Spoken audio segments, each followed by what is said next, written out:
तरुण पिढीमध्ये बिग बॉसची एक वेगळीच क्रेज आहे, तुम्हाला माहिती आहे. तर या बिग बॉसमध्ये आलेला तो एक पात्र म्हणजे कोण, सूरज चव्हाण. त्याची एक जादू सगळ्यांवरतीच आहे सध्या. वारकरी संप्रदायातील कीर्तनकारांनी त्याचा उल्लेख केलाय. तुम्हाला काय वाटतं त्याच्याबद्दल, की गरीबाचा मुलगा आहे, बिग बॉसमध्ये गेलाय, तिथं जाऊन त्यांनी त्याचं जे म्हणतो ना त्याचं व्यक्तिमत्व काय आहे हे दाखवलंय. तुम्हाला काय वाटतं? निश्चित सूरज चव्हाणचं मी कौतुक करेल. वेळ प्रत्येकाला संधी देते बघा.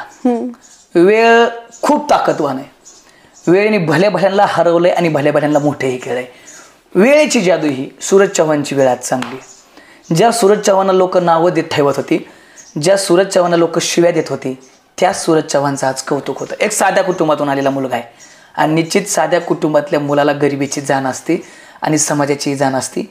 आज तो मुलगा तिथं जातोय, भले त्याला काही बोलता येत नसेल, त्याला काही गोष्टी कळत नसतील, पण तो एक सामान्य कुटुंबातला आहे. आणि आज मी तर म्हणतो बिग बॉसचे दिवस सुद्धा चांगले सूरज चव्हाणमुळे आहेत. ज्या बिग बॉसला लोक शिव्या देत होती, त्या शोला ज्या बिग बॉस लोक लागला की बंद करायची, तो बिग बॉस आज लोक फक्त सूरज चव्हाणमुळेच पाहतायत. बरोबर. आणि निश्चित सूरज चव्हाण एक चांगला आहे.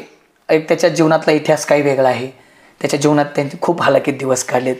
त्याला कष्टाची जाणीव आहे. आणि त्याच्या बाबतीत कालचीच घटना जर बघायची गेलं तर एक आपली भारतीय संस्कृती कशी टिकली जाते हा विचार बघा तुम्ही. भारतीय संस्कृती सामान्य माणसं कशा पद्धतीने जोपासतायत.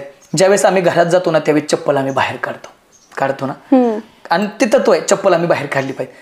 बघा ते तत्व किती चांगल्या पद्धतीने गरीब माणसं जोपासतायत, ते तत्व सामान्य माणसं किती. आणि त्या बिग बॉस मध्ये जाताना त्यांच्या घरातल्या लोकांनी तत्व ते किती सामान्य पद्धतीने जोपासलं बघा.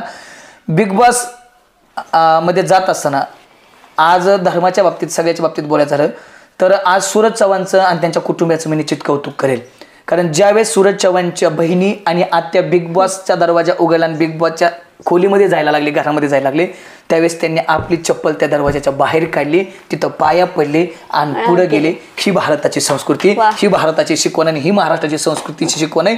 म्हणून माझं म्हणणं आहे, निश्चित दुसरे सगळे श्रीमंत आहेत, दुसऱ्यांना पैशाची काहीच कमी नाही, पण सूरज हा सामान्य कुटुंबातून आलेला आहे.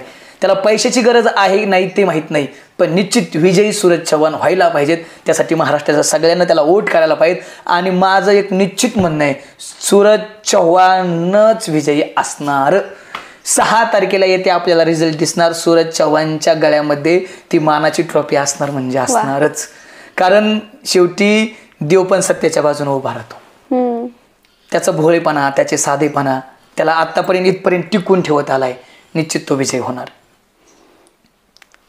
आता बिग बॉस मध्ये कसं होतं,